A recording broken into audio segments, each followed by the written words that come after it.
dedicated to Eastern and Southern Kentucky. This is WYMT Mountain News This Morning.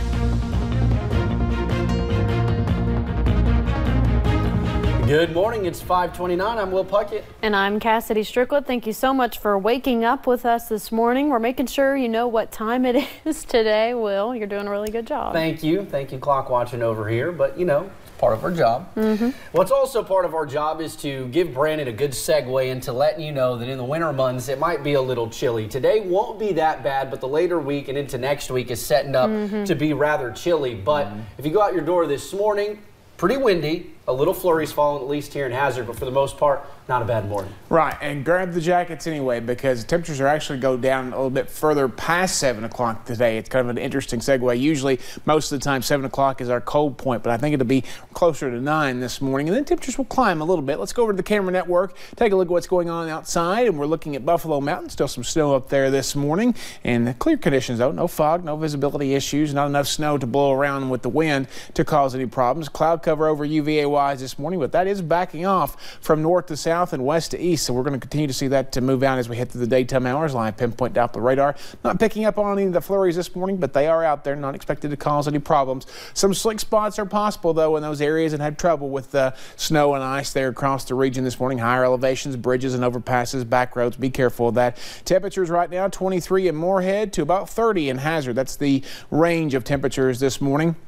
Factor in the wind, it feels like the teens across a big chunk of the region, single digits up toward Lexington. Regional temperatures 28 there in Nashville, 33 Atlanta, 7 Indianapolis. So it is a cold start to the day, especially across this part of the country. Temperatures only get to close to, I'd say upper 20s, close to 30 with the sunshine later today. So it's going to still feel cold with that wind. But again, some warmer temperatures in play as we head into the weekend, maybe the first next week. I'll talk more about that coming up here in just a few minutes.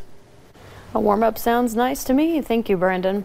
Well, leading our 5:30 half hour, a missing 3-year-old boy has been found alive days after he vanished from his grandmother's house in North Carolina. Now, authorities had feared the worst as temperatures dropped to life-threatening levels. A spokesperson for the FBI office in Charlotte says Casey Hathaway was found last night in Craven County, North Carolina. The child had been playing outside his great-grandmother's home with his relatives Tuesday when he vanished. He was taken to a hospital to be checked out. His mother tearfully thanked everyone who helped search for him. We just want to tell everybody that we're very thankful that you took the time out to come search for Casey and prayed for him. And he's good. He is good. Now, meanwhile, the rescue operation for the Spanish toddler who's been trapped in a well for the last 12 days is now in its final phase. Crews have finished digging the tunnel in which rescuers will try to reach 2-year-old Julian Rosello. The rescuers are being carefully lowered in the basket two at a time to avoid causing the little one any harm. And more international news on this Friday. Authorities in Australia have discovered more than 150 kilograms of heroin disguised as gym equipment. The shipment, valued at more than $54 million, was flown from Malaysia to Sydney on January 6th. 4 men have been charged and will appear in court today. Well, President Trump's former personal lawyer, Michael Cohen, has been subpoenaed by the Senate Intelligence Committee to testify in mid-February. That is according to a source close to Cohen. The source said Cohen still has concerns regarding the safety of his family. He announced yesterday that he is postponing his appearance before the House Oversight Committee hearing, citing ongoing threats against his family from the president and his attorney, Rudy Giuliani. Senate Intelligence traditionally interviews behind closed doors, not publicly. A committee spokeswoman declined comment. Well, a federal judge has ruled that Paul Manafort must be in court today for a major hearing. President Trump's former campaign manager had asked to be allowed to skip the proceedings. They will focus on his cooperation with the investigation. Prosecutors claimed that he broke his plea agreement by lying to investigators. Judge Amy Berman Jackson said Manafort has skipped too many hearings in his criminal case. Earlier this month, special counsel Robert Mueller said Manafort had lied about several topics, including contacts with Russian military intelligence, accused of hacking Democrats in 2016. Well, 35 days into the partial government shutdown, hundreds of thousands of federal workers are missing a second paycheck today. As expected, dueling measures to reopen the government failed in the Senate yesterday, shortly after bipartisan talks between lawmakers ramped up. At the White House, President Trump said he'd support a reasonable agreement, but did not back away from the main sticking point, which is, of course, that border wall. He suggested a prorated down payment to start paying for it, but most Democrats remain firmly against that wall.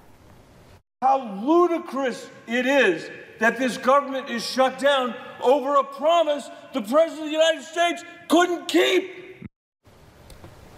Now, around 100 workers at the Bluegrass Airport in Lexington are struggling to pay the bills, so some co-workers are stepping up to the plate. They're bringing food and other supplies to make a shift food bank. Donations can be dropped off weekdays from 8 o'clock in the morning to 5 in the evening. Everything can be handed over to the information booth. Well, UK coach John Calipari says he's met with nearly 500 families of federal workers. Coach Cal and his wife donated $250,000 in grants to Reach. The organization used that money to help those families.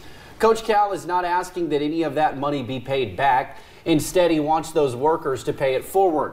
Coach Cal is calling on other people to step up and help federal employees. He says his family has taken great joy in helping others.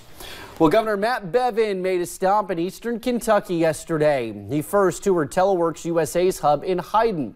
He then held a community forum in Leslie County, where he addressed a variety of issues before speaking with us one-on-one about his intentions to run for re-election.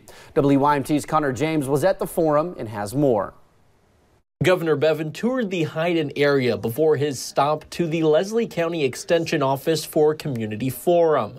I get a lot of encouragement from coming and talking to people. I understand what the pulse of the state is. You know, what is the issues that bubble up here? There, Bevin discussed a handful of issues, talking with educators about their pension and ways to provide economic growth. But as the deadline to file for governor approaches, many wondered if Bevin would indeed file. He says he will. And I will be a choice that people will have. And again, I encourage people, regardless of their party affiliation, look carefully at who has actually done things in their past. He told WYMT he plans on continuing the work he's done in the last 4 years. We're doing things that this state needs to do to make itself the best version of itself, and I intend to keep doing it for another 4 years. That's also raised the question, will Janine Hampton, who's been his lieutenant governor, join him for the next 4 years when he files? He says she's done a lot of great work, but nothing's set in stone. You have to look at both what her interests are and mine. You have to look at what we need to do,